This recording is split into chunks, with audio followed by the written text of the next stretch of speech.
waxaana runtii ka dalbanayaa maxkamadda racfaanka loo gudbiyeyna in iyadoo go-aankaa lamida ay qaadato cadaaladda ay ku salayso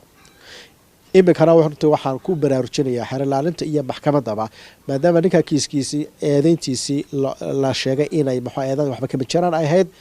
oo runtii cadaymana aanay haysan oo kiiskaasi uu buray in ninkaasi jeelka laga sii daayo si cadaaladdu inoogu shaqayso oo runtii aynu noqono mujtamac cadaalad ku shaqeeya sababtu waxa weeyaan haddii aynan sheegin cadaalad darrada haddaynan sheegin haddaynu ka aamusno cadaalad darrada beriba adig kugu dhacaysa dad maanta ka aamusto kiis cadaalad darro ah ood ugu aamusto adigoo shaksiga necab aada ugu aamusto waxaad ogaataa beri adiga laftaaga kugu dhici karta marka markasta cadaaladda inaan ag taagnaano oon cadaaladda taageerno waa qodob oo aada u muhiima qofka beriga in la taageero waa qodob anugu aan aaminsanahay garyaqaan maxamed aar oo ka mid ah garyaqaanada Somaliland ayaa ku baaqay in Cabdimaalik Sheekh Muuse Coldoon xorriyadiisa dib lagu celiyo haddiise xorriyadiisa uu Cabdimaalik Sheekh Muuse Coldoon dib u helin waxa ay noqon doontaa Somaliland mid aanu sharciga sarreynin waa sida uu hadalka u dhigay haddaba saaxiib yeel intaan muuqaalka oo dhameystiran idin soo gudbina halkan waa kanaalka ansixinta wararka haddii aad ku cusub tahay ku soo biiro ka mid noqo boqolaalka kun ee qof ee sida joogtada ugu xiran kanaalka ansixinta wararka garyaqaanku hadalkiisa sii wata ayaa waxa uu sheegay in Cabdimaalik Sheekh Muuse Coldoon loo baahan yahay in si degdeg ah xabsiga looga sii daayo sidoo kale waxa uu bogaadiyay go'aanka ay dhawaan qaadatay maxkamadda sare ee Somaliland isagoo ku bogaadiyay in go'aankaasi ay si raganimo leh uga soo baxday maxkamaddu sidoo kale waxa uu ugu baaqay dhamaanba maxkamadda racfaanka iyo sidoo kale xeerlaalintaba in Cabdimaalik Sheekh Muuse Coldoon ay soo saaraan go'aankaasi go'aan la mid ah isaga ayaa sheegay garyaqaanka ayaa sheegay in Cabdimaalik Sheekh Muuse Coldoon loo baahan yahay in mar labaad la soo celiyo go'aankaasi ay maxkamaddu qaadatay isla markaana uu xorriyadiisa dib u helo sidoo kale waxa uu ugu baaqay dhammaan maxkamadaha dalka inaanay qabanin kiisaska noocan oo kala garyaqaanka hadalkiisa sii wata ayaa waxa uu yiri bismillaahir rahmaanir rahiim ilaahay subhanahu wa ta'ala mahadle khamiisii dhaweyto waxay maxkamadda gobolka ku dhawaaqday in Cabdimaalik Muuse Coldoon oo runtii eedeysan ahaa in eedii lagu waayay isla marhaantaana ay amartay sii deyntiisa run ahaantii ugu horreyn waan u hambaliyeynayaa runtii maxkamadda gobolka go-aanka aadka u qiimaha badan ee bulshada runtii ka farxiyay inay soo saaraan cadaaladda ku salaysnaa sharcigeedana sidiisaba hadda sharcigeena akhrido waxaad arkaysaa runtii inuu aada u ilaaliyo qofka xuquuqdiisa sharcigana wuxuu dhigayaa qofka marka ugu horeysa la soo qabto 48 saacadood gudahood in maxkamad lagu horkeeno marka la qabto ee la soo xiro wuxuu sheegayaa in xalaaleyn la dalbado qodobka 39 haddana wuxuu sheegayaa qofku intuu dacwada sugayo dacwadiisu muxuu ahaayay la baaris ay ku jirto wuxuu xadidayaa muddooyinka qofka la hayn karo qodobka 47 ka sheekeynaya yani waa muddo dambi kasta muddooyin buu leeyahay xadidan oo qofka aan la dhaafin karin qofka marka dacwadiisu runtii ay bilaamato ee xukunka ka soo baxana qodobo adag baa sharciga ka yaala qodobka 122 oo lala akhriyo qodobka muxuu ahaayay 76 waxay tilmaamayaan markuu garsooraha maxkamadda uu ku dhawaaqo go'aanka in qofka eedeysana dambiga lu waayay isla markaaba inuu amrayo sii deyntiisa waliba si degdeg ah qofka loo sii deynayo haddaba runtii waxa dhacday iyadoo go'aankaas uu soo baxay oo runtii qofka Cabdimaalik lagu waayay dambigii haddana waxa dhacday in raacfaan laga qaatay oo isla marhaantaana jeelkii lagu sii daayay oo muxuu aan laga sii deyn jeelkii oo wal xabsiga uu ku jiro arintaasi waa arin sharcigeena aan ogolayn si cadna waa qodobka waxa uu sheegaya qodobka 218 baa sheegaya oo tilmaamaya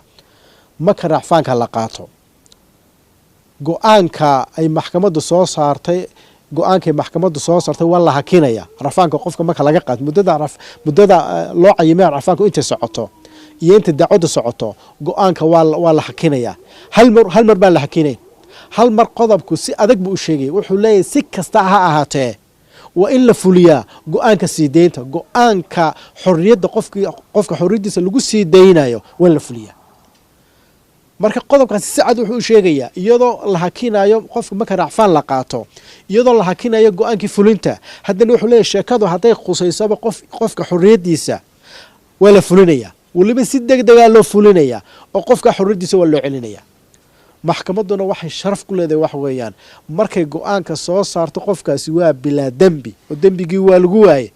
oo tiraadaha la sii daayo sii deyntu way la socotaa marka maxkamadda sidoo xorku dhigayo siideyntu way la socota waa degdeg oy amarka sii dayso maaha in la yara rafaan baa la qaadanaya qofkii jeelka dib lagu celinaya waa in la fuliyaa sida uu dhigayo qodobka 218 ee ah si kasta ha ahaatee waa in qofka xorriyadiisa loo sii daayaa oo qofka jeelka laga saara haddii laga shakisay qofku tusaale inuu baxsan karo waxa la oran karo xashara wuxuu sheegayaa meesha riski loogu baanaa in loo sameeyo qofkii damaanad ba laga qaadi karaa waxa la oran karaa magaalada kama bixi kartid wax badan ay maxkamaddu sameyn kartaa laakiinse sharcigu wuxuu dhigayaa oo si cad u sheegayaa qofka marka la sii daayay maxkamaddu ku dhawaaqdo raacfaan qaada ama ha qaadane qofku waa albaabka ka baxa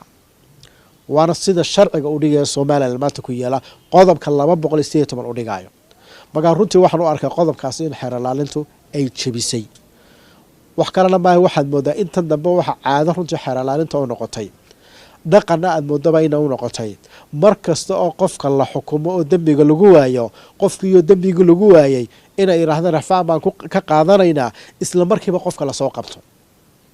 marka muxuu macna sameeyaa go'aanka gool hadii qofkii aan la sii deen muxuu macna sameeyaa go'aanka uu macna beelaya arinta ay xarunta caado ka dhigatay oo moodaba inuu hadda dhaqan isu bedelay la isla wada og yahay waxaan arkaa dhaqankaas waxaan oranayaa waa dhaqan sharciga waafaqsanayn waxa weeye qofka marka dacwadiisa la oogo maxkamaddu ogto oo qofka dambiga lagu waayo sida ay dhigayaan qodobada runtii aan sheegay waxa weeyaan waa 122 iyo maxay 76 iyo 260 waa dhigayaan qofka albaabka waa inuu ka baxaa la sii daaya cidii rafaan ka haysata way qaadanaysaa xaq bay u leedahay qofka hadii marka dambi lagu helo waa la xidhaya laakiin qofkii waa inuu go'aanka horta la fuliyaa sida oo kale waxa iyadana muhiim ah xeer ilaalinta waxa looga fadhiyaa maaha kaliya inay muxuu ahaay iyadu dambigun oogto waxa looga fadhiyaa qofkii dambiga ahaa in iyaduba joojiso sababtu waxa weeyaan inaga marka systemkeena adeegto muxuu ahaay cadaalad adeegto si ay dhida dambiga soo baadha oo booliskiya marka ay dambiga soo baadhaan cid la rabo inay qabato oo ay ku qabatay tirada war waxa badhay wax kama jiraan weeyaan ama ay tirada saxsayntii wax ilaalinta maaha marka sax ilaalinta inay waafaqda maaha oo wax kasta soo gudbiyaan boolisku yiraahdo ayagu ay markasta ku doodaan oo ay qaataan oo xataa falka iyagoon iska baadhin xaq wuxuu hadda in kiiska baadhan bay xaq u leeyihiin maaha waa in kiiska haduu xaq cadaalad darro yahay barta ay ku joojiyaan kiiska ay u arkaan inuu cadaalad ku saleysan yahay ayay maxkamaddu u gudbinayaan maxkamadduna halkaas ku qabanaysaa ta koowaad ba ku qabanaysaa haddii ta koowaad sii deyso talabaad ba qabanaysaa haddii talabaad sii deyso saddexaad ba qabanaysaa waa check and balance wada socdo weeyaan waxa la rabaa in booliska keligii aanu awood yeelan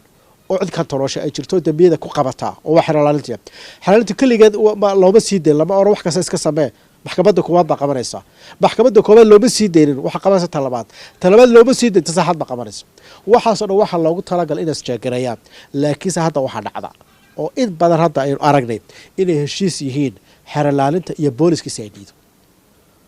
oo inta badan aana iyagu maxay isqaban ba u badan ayaa inta badan dhacda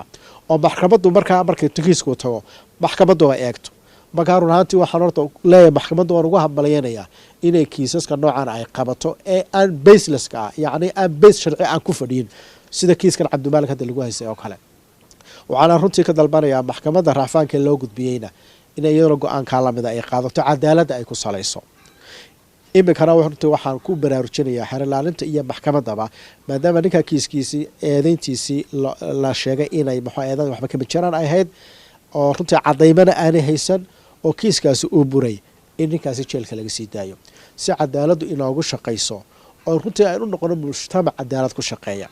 sababtu waxa weeyaan haddii aynan sheegin cadaalad darrada haddaynan sheegin haddaynu ka aamusno cadaalad darrada beri ba adigu kugu dhacaysa dad maanta ka aamusto kiis cadaalad darro ah ood ugu aamusto adigoo shakhsiga necab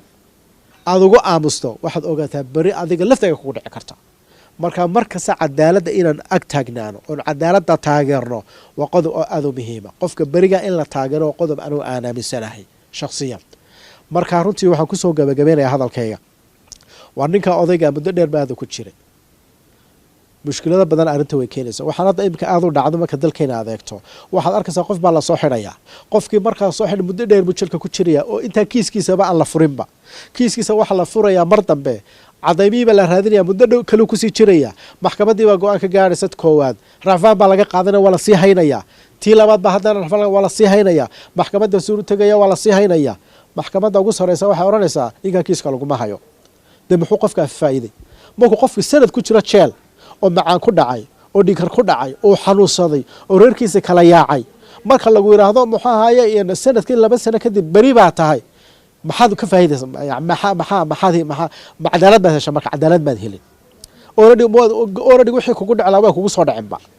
cid waqtigaasi xataa kuuraysa waa ninkan compensation hala siiyo sharcigu wuxuu dhigaya qofka haddii sidaa loo galo oo isagoo beriya la iska xidho oo maxkamaddu cadayso waa in la siiya compensation magdhow waa in la siiya inaga dalkeena magdhowna ma jiro marka waxaan aad u adkeynayaa war kiisaskan aadka u badan ee soo noqnoqonaya qofkan la iska xidhaayo ee muddada la iska haynayo ee hadhowna hadda marka kiiskiisa u dhammaado la oranay dembiga waa lagugu waayey ee isagoo dhibaataysan jeelkii ka soo baxaya bale wuxuu ka soo baxay isagoo baryaaya isagoo kii soo xidhay ee dulmiyey baryaayo ka soo baxaya oo u ducaynayo leh waad mahadsan tahay nin fiican baad cadaalad baa taasi qofkii ku dulmiyey inaad u ducayso yacni waxa kaa keenaya waa dhibta weeyaan meeshan yaa kaa saara marka waxaan leeyahay arrinta hala jooji arrintan dadkii intaasoo qof baa jira hadda anugu runtii aan ogahay oo muddo dheer inta ku xidhnaayeen markii dambe la sii dayay lasa xanuun ay ku dhaceen macaan baa ku dhacay isagoo macaan qabo jeelkii ka soo bax kadibna waxa la yidhi beri baa tahay bal fiiri dhibta intaa le qofka loo geystay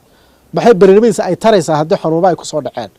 marka waxaa leeyahay sharcigan wuxuu dhigayaa muddooyin xadidan buu dhigayaa muddooyinka hala ilaaliyo oo xeeraalintu ha ku ilaaliso maxkamaddu ha ku ilaaliso qofka berigaa waqtigiisa la sii daayo maanta hadduu cabdimaalik ka soo baxo jeelka leeraa maanta haddii laga soo dayn waayo oo racfaanka la qaado muddo ay socoto oo ta maxkamadda sare gaadho muddo ay socoto oo sanad iyo dheeraad isku gaadho oo hadhow leeraa beri buu ahaa berid muxuu ka faa'iidaya soo tan la soo dhibay cadaalad darro intaasaaba ugu filan marka waxaa leeyahay halkaa intaan la isla gaadhin waa ninka odaygaa la sii daayo